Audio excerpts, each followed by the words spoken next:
Ladies and gentlemen, we want you to stand and we want you to make some noise. Ladies and gentlemen, let's go racing here at Knoxville. Only the best go three abreast. It is show time at Williams Grove Speedway. Ladies and gentlemen, boys and girls, here at Eldora Speedway, it's showtime! You got them for a rest. Often imitated, never duplicated. The greatest show on dirt, the world of Outlaws. It's time to sit back, relax, and enjoy because, ladies and gentlemen, it's showtime! Set to do battle for 30 laps. The green flag is waving. Hello again. It is Wing Nation, presented by Sage Fruit. So glad you have joined us. Talking sprint car racing, our favorite time of the week, and we just love it. That is for sure. Erin Evernham and Steve Post here. We're going to talk to a couple of big winners from this past weekend. Lucas Wolfe and James McFadden going to join us here on the program. So, Erin, with multiple races, we finally get multiple winners. I think it's good. We're ready to talk to some race winners. Yes, we sure are. And, you know, the weather's still been tricky, but at least we're getting races in. No doubt about it. No doubt about it. It is going to be fun, that's for sure. Okay, so your horse showing. How's the horse show world going? Everything going good with Miss Kate and her horses? It's going really good, which is a wonderful boy. thing as a parent, but not a wonderful thing on the old financial status. Oh, so as you do better, it gets more and more costly. Well, yeah, then you want more ponies, and ponies are not cheap. And I thought, racing was expensive, and this might be worse. Should have got her that quarter midget. Midget, No, we took her to Millbridge once. She liked it, but she said, no, this isn't my sport. Ponies are my thing. So she's been pretty clear about it, and she's doing really well. So it's fun to watch. It's fun to watch Ray kind of maybe starting to slow down a little bit in the work life and enjoying watching her and seeing her success. That is cool. So yeah, it's been fun. Yeah, no doubt. It is neat. It really, truly is. I saw this, and speaking of friends and successful people in motorsports, it's not related to sprint cars other than a guy that has a passion for sprint cars. SRX has Ron Capps running Eldora. Now, I love Ron Capps. Yes. I mean, it's like Ron Capps is one of the coolest guys on the planet. He really and is. loves the sprint car racing. Yes. Loves the sprint car racing. So look forward to Ron Capps slinging some dirt. Yeah. So good stuff. But when I think of successful people like Ray and Ron Capps and guys like that, it's just kind of, and I just happened to see that this morning. I don't know why it really popped into my mind other than our boy Capps, and they'll be coming to Charlotte soon. Yeah. The NHRA will too. So they're up and running. Everyone's kind of getting up and running. And I think that's kind of where things are at. World of Outlaws have had 2 straight weekends where they got all their races in. Pennsylvania, Williams Grove, we can't get that place open to save our keisters. Yeah. Attica, we can't get that place open to save our rear ends, although they're all going to try again this week. So we'll see what happens with it. But, man, I'll tell you what, I don't know. This whole, I was talking to Eric Walls. Eric is the former director at the All-Stars. Mm-hmm. He's working for Justin Haley. Yeah. Yeah. And used to be J.J. Haley. Or no, I was thinking I'm getting someone else put together. J.J. Yaley? Well, no. No, because it was J.J. Oh, I know who you're talking about. One time it was J.J. Haley. Yes. And he went to Justin Haley. When he first started, it was J.J. Haley. Oh, I didn't know. Yes, absolutely. So that's why I was getting the J.J. That Haley is it's too close. It was a good really move was on too his close. part. Yeah, I think it was. And we were talking about this, and I used to work for a guy in Pennsylvania. Seward Rice was his name. It was Penn Speedway up in northeastern Pennsylvania.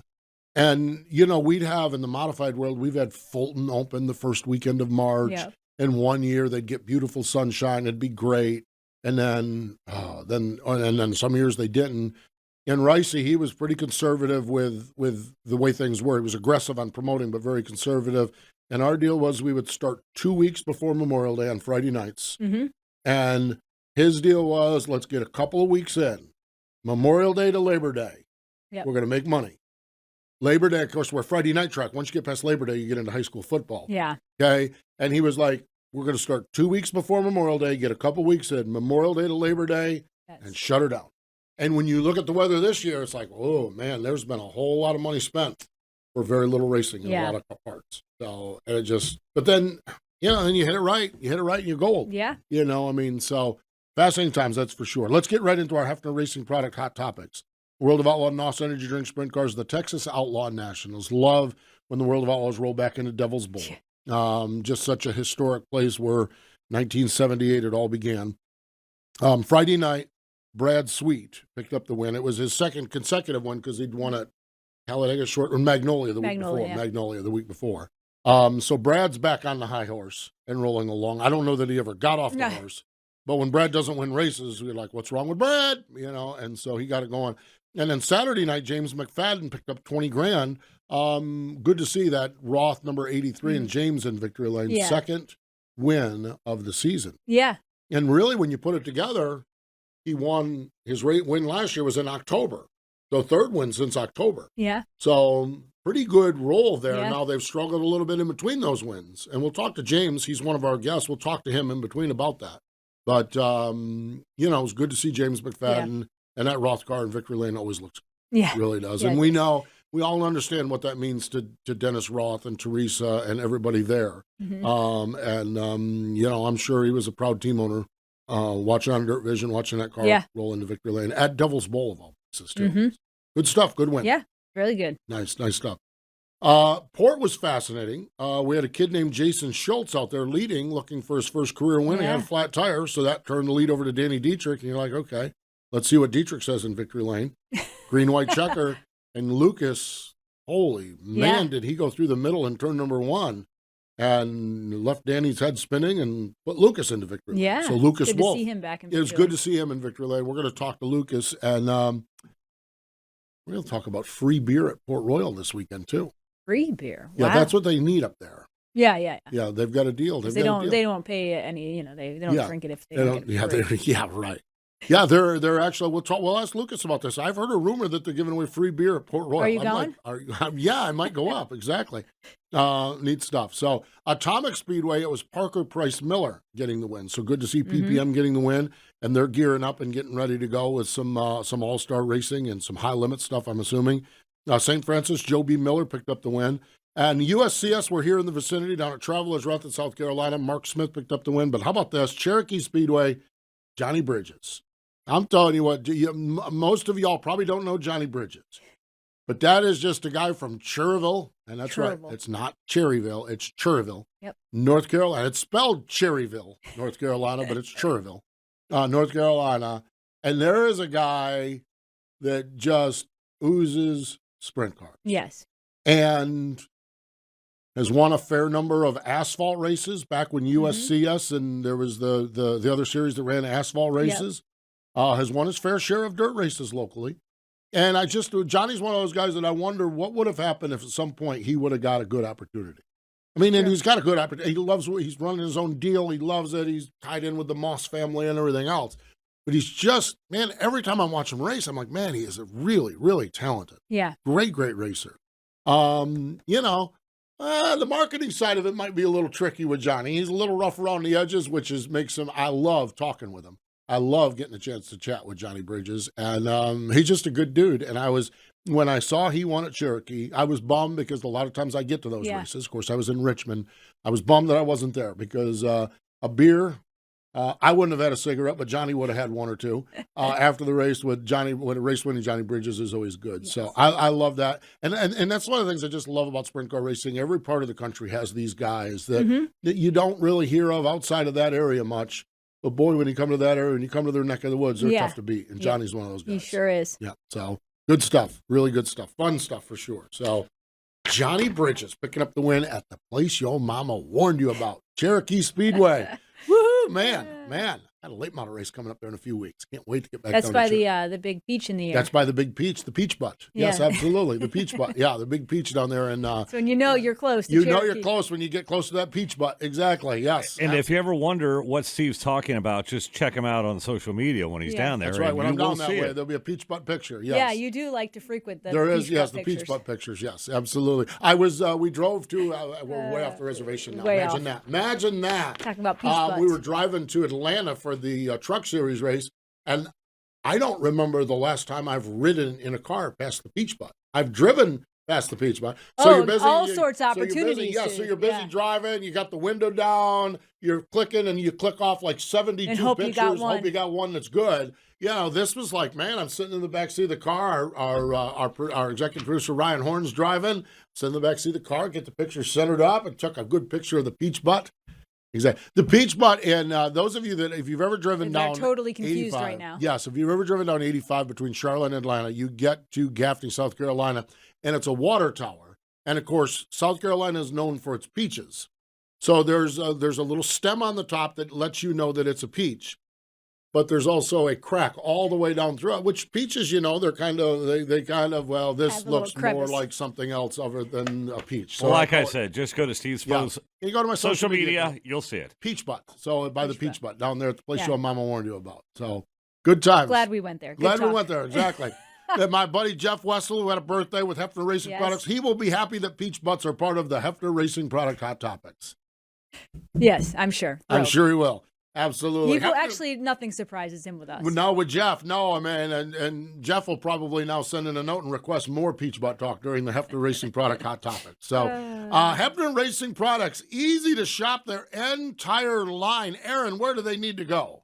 HRPRacing.com from your desktop or right on your phone. And first-time online orders use promo code MRN at checkout for 10% off your first order. Hefner Racing Products. Oh, my gosh. Wings and mules and all kinds of everything. And oh, bulls. my. All right. Exactly. And bulls, too. Absolutely. So, www.hrpracing.com. We need to step away. When we come back, we're going to fire up the old Sage Fruit Hotline. Lucas Wolfe from up in the state of Pennsylvania. He joins us next. The Outlaws are headed back to the Pacific Northwest. Join us for 3 action-packed nights of racing August 31st, September 1st and 2nd at Skagit Speedway when the World of Outlaw NOS Energy Drink Sprint Cars return for the Sage Fruit Skagit Nationals.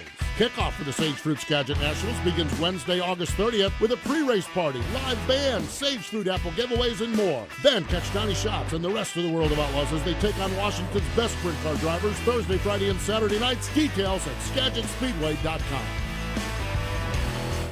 Dirt Empire Magazine is the ultimate dirt track racing only magazine in the world, featuring interviews, opinions, event photos, tech, and 100% racing action. Each issue includes late models, modified sprint cars, and more. Big event photos from the best photographers in the sport, and great one-on-one interviews with the top drivers as well as grassroots racers. Pick up a copy of Dirt Empire Magazine today at select Tractor Supply stores or other area retailers, or get your subscription today at dirtempiremagazine.com.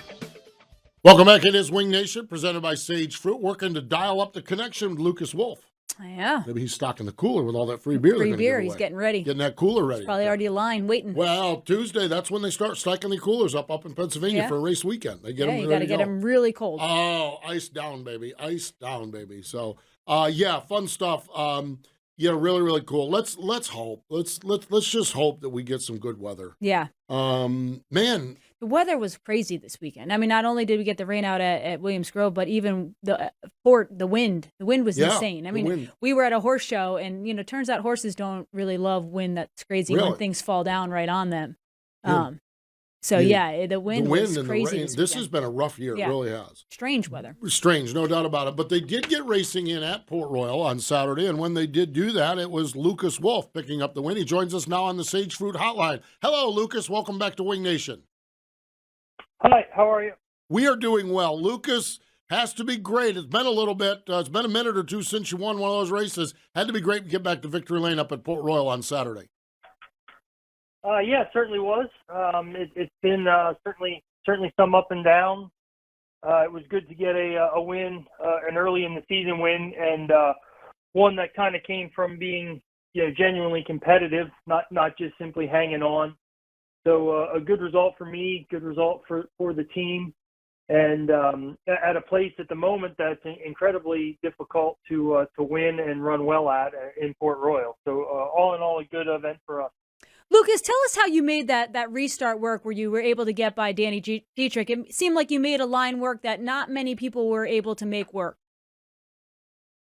Yeah, well, I think it got to the point where tire wear was getting kind of significant, and one end was a little bit abrasive and the other end was a little more slippery. So it kind of was spotty. The groove seems to move around a little bit. but I had a really good amount of speed in 3 and 4, I thought, and that helped me a lot on the restart. Danny kind of tried to get going off the bottom, kind of on the flatter area, and seemed to struggle a little bit. I had just incredible traction, and which really kind of gave me a good shot of speed once we cleared the starting cone on the front stretch, and kind of allowed me the opportunity to take a shot, regardless of which way he went. I kind of had a good opportunity to get up either near him or to him or ultimately in front of him. So it was good to be in that situation. Those are the ones that you like to have. They're the ones that you like to do properly when they're available to you. So in that regard, it all worked out. No doubt, did work out. That's for sure. And rolled very. Were you aware? Had you looked in the middle earlier during the day? Were you aware that there might have been something there? Had you explored or tiptoed around there a little bit? Yeah, it's a bit tricky. Port Royal's kind of so good with momentum, really all over the track, but especially if you can run the top with speed. So a lot of times, everybody kind of gives the top a go at their first option, and typically that's a wise decision. But it just wasn't as dominant off the top of 2 throughout most of the feature. So it kind of gave you a little bit more of an opportunity to move around. I had kind of hit a spot through the middle of the race where I was struggling to make any improvements or keep up even with some of the cars in front. And I got close racing with Logan Wagner, which kind of moved me around a little bit. And kind of when I came out of that battle, I had a little bit of a better feel for a good spot on the track. And then that allowed me to kind of catch back up as the leaders were in traffic and also kind of discover some new spots. So that's, I guess, the beauty of dirt racing, especially a track as wide as Port is. There's a lot of different lines. It moves around a lot. And on this particular occasion, it was good to get prompted to move around and try to find something that was new and maybe a little better.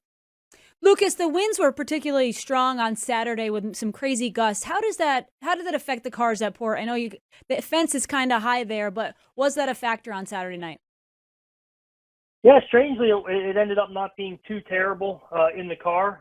At different times throughout, just kind of waiting around and in the pits, it would gust up, and it always makes you a little bit nervous in those types of situations because, of course, you're carrying around such a large wing, big sail panels to catch a lot of the wind. But it wasn't too bad. Even the exposed side on the backstretch, I didn't notice too bad. It was a little bit tricky sometimes, I think, in the one.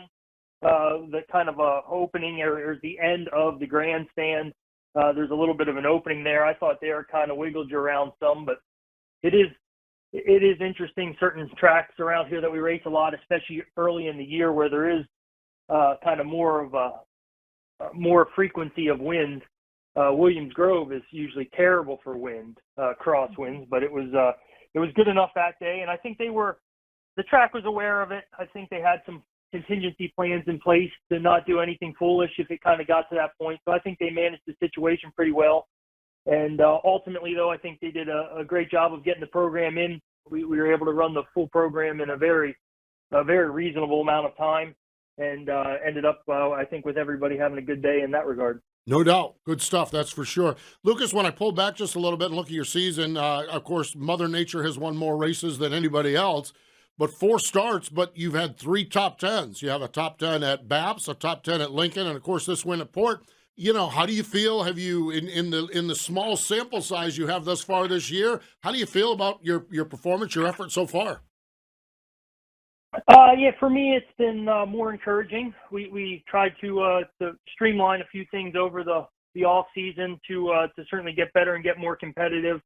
There's a lot of new and different things coming. Of course, the tires would be a hot topic for changing things up a little bit. And then, of course, with the scheduling that is now available to us for the options of races to run has just continued to increase dramatically year over year, and now seems to be super options to run almost anywhere you want to go. So with all that being said, we kind of took the opportunity to refocus on a few things And thus far, those things have made a big improvement for me. So there's been some spots that we've done really well, some other spots were kind of lagging a little bit, but it is still early yet. But just fortunate to get out and run a couple races, and it's good to have good results, and certainly winning, but even consistently good results kind of allow an opportunity to confirm some of the ideas that you had or might have come up with, and possibly rule out some of the other ones that you were maybe would have decided against. So those are good things to have early in the year versus being in a spot where you're kind of increasingly confused or getting inconsistent results. Lucas, you talk about how encouraging it is to be more competitive and running a little bit better. How difficult is it as a driver? I know you've been around the sport for a good amount of time now, but to get you through those seasons where you're not getting the results you want and keeping that confidence up and the competition level being as high as it is, how hard is it on you mentally to get through those times? Yeah, I mean, it's bad to it's the whole process is bad, certainly. And certainly you would have been through it many different times, the ups and downs of everything. And there isn't much relief. As big as the races are in the area, which is good that we have those opportunities, but there's not too many races to kind of go and run and just kind of clear your mind out of some of those deficits as easily. So it can be both a blessing and a curse to have such high level competitive racing. Any of our weekly shows now seems to be that way, but it's been a bit of a trying time on and off, but we keep working on things. I mean, I guess in one aspect, the good thing is that when you're racing a lot, you're so busy, so you don't have too much time to wallow around in your misery, but hopefully kind of behind me at the moment and full steam ahead. No doubt. Let's talk about full steam ahead. Central Pennsylvania, do you plan to venture out anywhere? Is it too early to determine, or kind of what's the grand scheme when we look at 2023? For me, I'm super flexible on what's available. I guess it comes down to basically what would make the most sense for us in both the short term and the medium term. There's the marquee events that I think at this point it's pretty straightforward that you have to find a way to get to. The Knoxvilles and Eldoras, those type of events. I personally have to get back to those events and be there and ideally factor somewhere into the mix at those events. That certainly is the goal. Between all the extra different sanctions that are currently running and our local racing, it does give a wide range of options. If we can run well, if we can continue to run well and improve and get to a point where we can be a factor, I would look towards traveling a reasonable amount, whatever is kind of doable. It's a big step to just go from racing, even if you're racing a lot of races, but mostly racing local, it's still a big step to just go out and all of a sudden start effectively being on the road, even if you're just freelancing. So we're not quite at that point, I don't think, team-wise. That is certainly a goal to be in that position in the future. And I think if we were able to run well and consistently run well, those things are more achievable, and it kind of make it a more tangible proposition for pitching potential partners, dealing with the existing team members, and then easier to justify for all of us. Yeah. Okay. So now we talk about these existing partners. Oh. I just got word that you're involved in this, and I'm not even sure I should give you credit or we should blame you after this is over. Did I hear right that you guys are giving away free beer at Port Royal? Yes, I believe that is a promotion coming this Saturday. I think everybody's excited about it. Port Royal's been good partners to us, both as a race team and some of the different ventures that we've tried to do for a little bit of promotion. I think probably you guys would certainly say the same. Yes. So we're excited about that to do a little bit of something. We've had a lot of ideas for doing different stuff, incorporating obviously Orange Crate Brewing Company and MPAP. Just haven't quite had good enough results all the time to make a good platform for it, I guess. So since we had an opportunity here early in the year, and it looks like it's finally a weekend where we have pretty reasonable weather, at least no rain. So we're hoping that kind of start a little bit of something to look forward to. If we're running well, we're able to do certain things like that. And RC and everybody at Orange Crate, as well as Justin and Port Royal, I think worked pretty hard on putting it together in a short time. And I hope it's something that a lot of people can come out, support, and be involved with. Yeah, to celebrate the win, you go to the merchandise stand, and of course you got to be of age, but a free tall boy of Pabst Blue Ribbon, PBR tall boy. How about that? I still don't know. Free beer and Port Royal does everything right, but I don't know that I've ever heard of a track with free beer. That might just take it right to the limit. You know, some tracks have $1 beer night or $2 beer night or $2 Busch Lights or whatever it is, but Port Royal and Lucas Wolfe putting it right over the top there with that. So I hope you have that cooler stocked up, Lucas. Yes, well, I focus on race team functions. I cannot take any credit or blame for anything that happens. Credit or blame. I like that. I hope people can come out and enjoy it, and maybe it's a tradition that will get started. Very well done. Very well done, for sure. Lucas, congratulations. I was so happy to see your smiling face in victory lane there at Port Royal. Thanks for joining us here on Wing Nation, and continued success throughout the season. All right, right on. Thank you, guys. There we go. Lucas Wolfe joining us here. Free beer, Port Royal. Now, that has a ring to it. I just wonder where they're going to park all the cars and put all the people. Seriously. That is just and like... do they really have enough? Yeah, do they really have enough? Yeah. I do like how Lucas has already backed out of the blame. Yeah, Should this thing go upside down? That was smart. That was very smart. Lucas is a very wise man, for sure. So, great stuff. Free beer, Port Royal on Saturday. God, that just sounds fantastic. I mean... that just sounds fantastic. Speaking of fantastic, well, I don't know about drinking beer out of your shoe. Yeah. I'm not sure that that's fantastic. Maybe a free one out of your shoe. I don't know. Well, a guy that drank a beer out of a shoe this past weekend is James McFadden. He did a shoey again on the wing, and he will join us next on the Sage Fruit Hotline. The Outlaws are headed back to the Pacific Northwest. Join us for 3 action-packed nights of racing August 31st, September 1st and 2nd at Skagit Speedway when the World of Outlaw NOS Energy Drink Sprint Cars return for the Sage Fruit Skagit Nationals.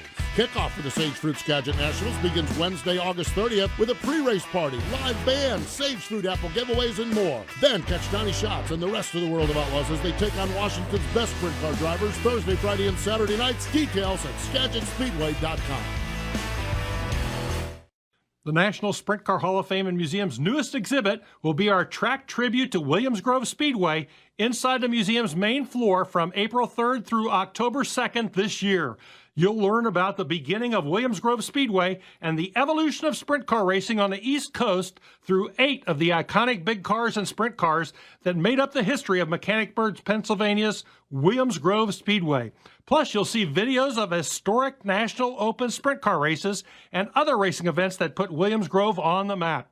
That's the track tribute to Williams Grove Speedway, featured April 3rd through October 2nd at the only museum in the world solely dedicated to sprint car racing, the National Sprint Car Hall of Fame and Museum in Knoxville, Iowa.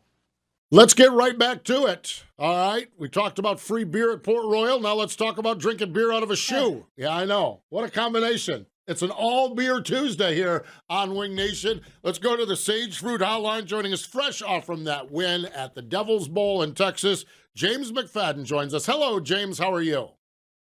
Good, guys. Thanks for having me on. It's can't be a bad thing if it's an all-beer Tuesday, can it? That's exactly right. All-beer Tuesday, that's for sure. James, not only your second win of the season, but really your win last year came in October. Just kind of assess how you're feeling about things with this 83 team, getting to victory lane a little bit more consistently than you did the first part of last year, and just kind of how things are going for you guys.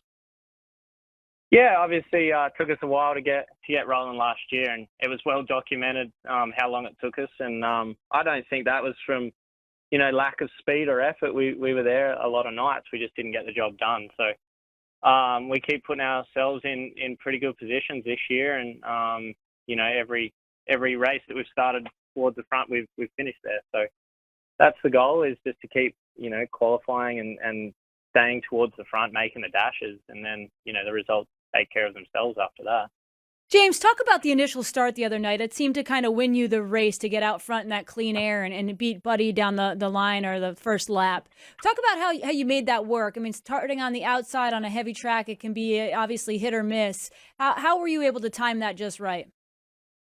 I sort of, you got to play a few mind games as much as you can, and I tried to get him to lead in with a little bit of pace because I had a little stumble, and I tried to get him to lead in with some pace and go a little earlier than he wanted to. So he had to turn the sort of corner sharp out of 4, and I knew that was probably the only way to get him to freeze right rear up a little bit. So he got a little wheel spin on exit, and it worked. Sometimes you can time those things right and it works, and sometimes you time them wrong. But just trying to get a good run down the hill, so I really had the more momentum getting into 1. And I think if the roles were reversed and he got that start, it would have been a completely different story. So pretty important start. I knew that, and then obviously with the dash, passing those 2 cars in the dash put us in a position that got us on the front row. So yeah, it's as well as I do, it's a combination of a lot of things that go into a night. You've got to get it right every time with the Outlaws, and we did. James, that fascinates me, how technical this is and how little things as far as angle of the car and gassing it up, coming out of 4 and having to turn and everything like that. There's just a lot of detail to this. I mean, have you had scenarios where you've been on the opposite side of this one? Have you had scenarios where you've been able to do things like this in the past?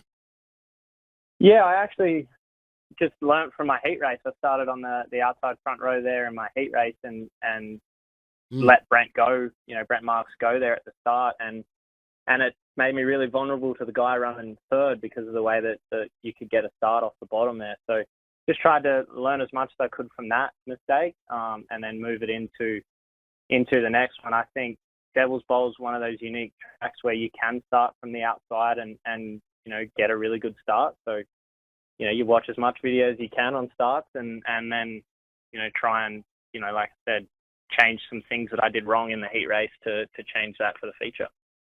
James, the track on Saturday night was really heavy. The speeds were pretty incredible the entire race. When you're leading a race like that, obviously we don't get tracks that are big and fast that are usually heavy and stay heavy through the night. How hard is that to kind of manage the speed? I know you mentioned after the race that I think it was Brian Brown you got behind and kind of knew you had a good pace and didn't have to worry. Talk about how as a driver you do that and you have enough speed that you're still going to keep that lead. I think really the risk versus reward to me was the thing that I thought was where I could manage it. I think if I tried to pass Brian, it would have been a risky move. But in saying that, you got a guy like Buddy in second who's going to go all out for the win, and you just don't know when the track breaks enough that you can maybe use the top. So I just tried to move a little bit, half a car or a car length here and there, just to try and figure out if the track was moving a little bit. And I think it was towards the last little bit of the race. It was starting to get a little slick on entry, so you could widen your entry out a little bit. But I knew if I sort of placed my car in the middle, it was going to be really hard. And I just knew from, watching Brian, he was right in the middle and making my car react bad in the air. And I just thought if I can sort of follow his tire tracks, I'm going to be okay. So it's a super hard thing to manage. It's like rubber, you don't really know when the track's going to move, but I felt like my pace was decent enough that I could defend myself if I needed to. James, a win on the World of Outlaw Naughton Energy Drink Sprint Car Tour is big, but there's certain places that are really special places on the tour. To get a win at Devil's Bowl, what does that mean to you? Yeah, it's, you just sort of have a win and you think, how cool is this? And then, the Sunday you're sitting around looking at the cowboy hat and the trophy and then remembering all the history that goes on, with Devil's Bowl. It's an honor. Like I said, I'm privileged to be able to just come over here and race, and now to win at tracks like Williams Grove and Devil's Bowl is pretty special. So, yeah, every win's different in each way, how it sits with you as a person, and I definitely am grateful that we've had the opportunity to win at Devil's Bowl, and it's definitely a cool trophy that I'm going to be proud of having on my mantelpiece for the rest of my life, for sure. Yeah, without a doubt. So I need to ask about the shoey. Are you regretting that you started this tradition? And it just was my view of it, but it looked like you put a little less beer in it and didn't actually than the first time. It was like, now it's a tradition, but I really don't want to drink this beer out of my shoe. So I love it, but it seemed like there was only a little splash in there this time. Yeah, I need to pick the game up then a little bit more if that was that obvious. Yeah, the one in Volusia had a little bit too much sand in it, and it took me half an hour to get the sand out of my throat. So I just got to pick and choose when the right time to do it is. It's it's a pretty wild tradition that I'd never really done until Lakeside, and that was only because there was a friend of mine from Australia there that said, I've got a couple beers in my pocket. When you win, we'll do a shoey. And I was like, yeah, whatever, let's do it. And we won. So then it was like, oh, you have to do it. And now it's just become a bit of a thing. And I think, fans like it. You got to be different and set yourself aside from other people. And, just getting up on the wing's pretty boring these days. So why not smash a beer out of your shoe? No doubt. I love that you're doing it. I don't know that I would be doing it, but I love that you're doing it. I think that's fantastic. It's not that bad. It's just, if you've had a bit of an oil leak or something, then it gets a little ordinary. Oh, gosh. I didn't even think about that. We got sand, we got oil, we got everything in your beer. Yeah. Do you just let the shoe dry and then use it next week, or are we going through shoes fast here? Yeah, no, just let it dry, just to make it even more just nastier each week. Well, yeah, but if you're standing in victory lane, that's all right. That's the thing. That is it's so worth good. It. Absolutely, especially with one shoe on, it makes me feel like I'm a little Australian. Yeah. One of the things we've followed along, and Darren Pittman shared with us when he drove for Dennis and Teresa Roth, is they follow along so much. Dirt Vision has really allowed them to stay tied into the sport while they're out in California. Did you get a chance to hear from the boss man? Did everything good with the boss man after that win? Yeah, he was pretty pumped. Obviously, after a pretty terrible stretch of races there, we had 3 really bad races. Which makes it hard to watch on Dirt Vision for sure. So, a bit of pressure on us to perform. And, as everyone knows, Dennis expects to win races. And, every time we can win races, he's ecstatic. So he was really excited about it. Obviously, to already have 2 wins this year has been really good for us. And, it's cool that they get to watch. Dennis and Teresa can watch. And then even my family back home are watching with Dirt Vision. So it's a great time to be able to race. The exposure that we're getting through Dirt Vision and even little things like my family obviously can't be here all the time and they get to watch every race we do. So it's like they're here. My little boy was watching. It's great. And like I said, Dennis and Teresa put a lot in this sport, and for them to be able to watch 80 races without having to leave is pretty cool. Neat stuff, that's for sure. World of Outlaw NOS Energy Drink Sprint Tour rolls into US 36 Raceway in Missouri and then over to Wichita, Kansas. Your expectations as we go to these 2 racetracks? 2 new tracks for me, so okay. That'll be fun. I always enjoy the challenge of going to new tracks. I've been watching a video on the Friday night track. Looks unreal. It looks like a lot of fun.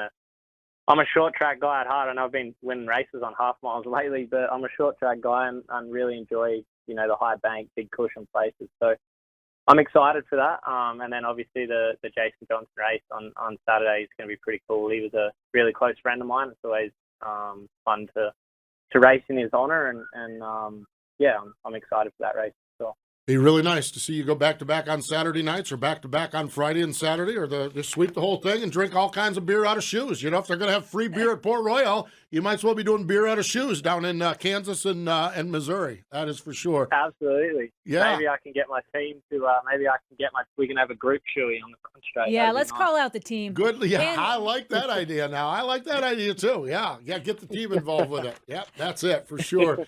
James, so awesome that you're off to a good start with these 2 wins. We appreciate the time joining us on Wing Nation. Congratulations, and keep up the pace. We'll talk to you again real soon. I appreciate it. Thanks for having me on. There we go. James McFadden joining us here. Man, oh, God, what a cool dude. He really is. He's such a great personality. He really is. That is so neat. That really, truly is. On an all-beer Tuesday. Yeah. And now we expect the 83 team next time they're in Victory Lane. Yeah, we want to see them all do shoeys. We need to see everybody on that 83 team doing shoeys. And then Steve will do one here on Tuesday. Well, I'm just thinking it's an all beer Tuesday, and there's only 2 people that haven't had beers here. That's it. A lot of talk. Where's our producer Kreger when you need him with the cooler? I'm drinking a beer. He's always drinking a beer. Okay, never mind that. Never mind that. Thanks for sharing. While he enjoys a beer, you enjoy these words, and we'll be right back with more Wing Nation. The Outlaws are headed back to the Pacific Northwest. Join us for 3 action-packed nights of racing August 31st, September 1st, and 2nd at Skagit Speedway when the World of Outlaw NOS Energy Drink Sprint Cars return for the Sage Fruit Skagit Nationals. Kickoff for the Sage Fruit Skagit Nationals begins Wednesday, August 30th with a pre-race party, live band, Sage Fruit apple giveaways, and more. Then catch Donnie Schatz and the rest of the World of Outlaws as they take on Washington's best sprint car drivers Thursday, Friday, and Saturday nights. Details at SkagitSpeedway.com. Dirt Empire Magazine is the ultimate dirt track racing only magazine in the world, featuring interviews, opinions, event photos, tech, and 100% racing action. Each issue includes late models, modified sprint cars, and more. Big event photos from the best photographers in the sport, and great one-on-one interviews with the top drivers as well as grassroots racers. Pick up a copy of Dirt Empire Magazine today at select Tractor Supply stores or other area retailers, or get your subscription today at DirtEmpireMagazine.com. Wing Nation, presented by Sage Fruit, rolling along here. I've had a ball today talking to Lucas Wolfe and to James McFadden. A lot of beer talk. A lot of beer talk. That's it. Well, I'm telling you what, we're sprint car fans. It's if you're not talking beer, you're probably in the wrong form of motorsports. Free beer, Port Royal. Man, that is a phrase right there. Oh my gosh, that is a phrase. That is the phrase that pays right there. Steve, I got to interject here. Okay, think about who the promoter of Port Royal is. I understand. No, I know where this idea came Steve from. Steve O'Neill, I mean, and Earl the Pearl and everybody up there. I mean, this is not if you would have told me, and I'm talking global motorsports, let's go F1 to karting, if you would have told me, name a track that would figure a way to give away free beer, it would take me all of a half second to say Port Royal. Yeah, maybe we should start like a hashtag Shoey at Port. Shoey at Port. Well, with your free beer. Well, yeah, wait till J-Mac goes up there and drinks that free beer out of his shoe. Yeah.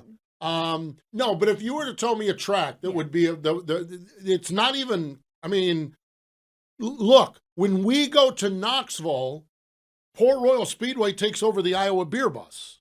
True. When you've seen there's been times there where it's like, oh my God, this is just like Port. I mean, so no, I think, Kreger, your point is spot on. If there's one track that's going to do free beer, it's going to be Port Royal. I just worry, has the mayor, has Dylan Cisney been informed so he can get all the traffic headed in to get the free beer, because that's going to be tricky. God, that's going to be tricky. Oh, a good problem to have. And the good news is, I think the best news out of all of it is Lucas says right now the weather forecast seems like it's decent. Let's hope. Yeah. Holy cow. Let's talk about the Sprint Car Hall of Fame real quick here. Birthday calendar.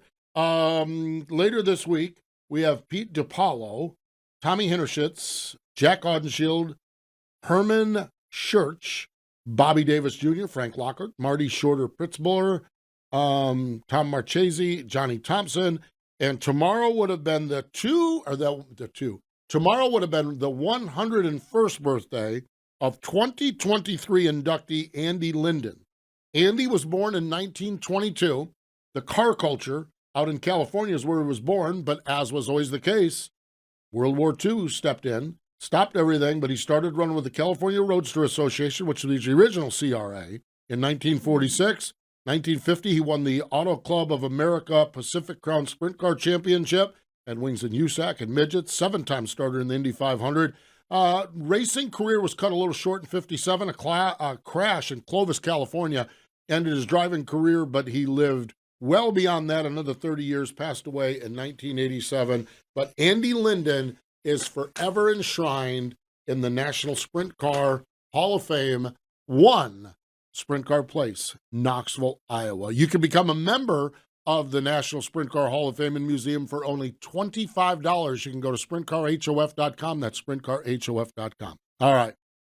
Fingers crossed. We talked at the top of the show about Attica hopefully getting racing in. The Tezos All-Star Circuit of Champions, they kick it off with the Spring Nationals at Attica this Friday and Saturday night. Tyler Courtney ready to defend the championship. I know the Attica regulars wish they'd had a week or two to get a little head start on the All-Stars rolling in, but fingers crossed that everything goes good at Attica and we have good weather. And it'll be good to have the All-Stars back up and running. Get them going again. Get them going again. World of Outlaw, NOS Energy Drink Sprint Cars. We talked about this, the Midwest, US 36 Raceway in Missouri, and then Saturday, the Jason Johnson Classic at 81 Speedway in Wichita, Kansas. King of the West, they're hoping third time is the charm. The rainy season in California has certainly got the best of them. Saturday night, Hanford, Peter Murphy's Place, King Speedway, $10,000 to win Anthony Simone Classic. IRA MOA Sprints, their season opener, they're co-sanctioning Friday and Saturday at 34 Raceway. And Williams Grove, Lincoln Port, Atomic, Wayne County, St. Francis all have weekly racing coming up. And fingers crossed, we have a lot of results to talk about next week. See what happens with it, no doubt. I mean, this old one. We hope we got the March showers out of the way, so we got April flowers and sprint cars. Yeah, exactly. We'll go with that. Sounds good, right? Sounds real good. Yeah, we'll go with that. Fun times. We are active and busy on Twitter, on Facebook. We have our YouTube page where you can find all of these shows and interviews. Really, really good stuff there. You can look at the those of you coming to Attica this weekend. The Tom Book Motorsports Justin Peck merchandise trailer will have Wing Nation gear at Attica, or you can go to shopwingnation.com. And don't want to get too far ahead of us. We do have a show next Tuesday, but next Tuesday night is the $50,000 win. Shane Stewart's Heartland of America Showdown, presented by Trackhouse Racing. The second race for the high limits, but the kickoff of what they're doing here with their tour, and that's next Tuesday night. So fingers crossed for good weather out there at Lakeside Speedway as well. So lots and lots happening for sure. And on the topic of that, joining us this week on our Wing Nation TV show presented by Sage Fruit, Shane Stewart. We catch up with him. We already did it. I've said this before. We already recorded that interview. We do the interview. He's on a skid steer. Oh, that's While awesome. doing the interview, working at the track there. Shane's good people. Shane's good people, that's for sure. You can catch that Wednesday night in Revan, Canada, and on Friday afternoon, 12:30 Eastern Time on MAV TV. We greatly appreciate Lucas Wolfe and James McFadden for joining us. More important than all of that, though, thank you for joining us here on Wing Nation, presented by Sage Fruit.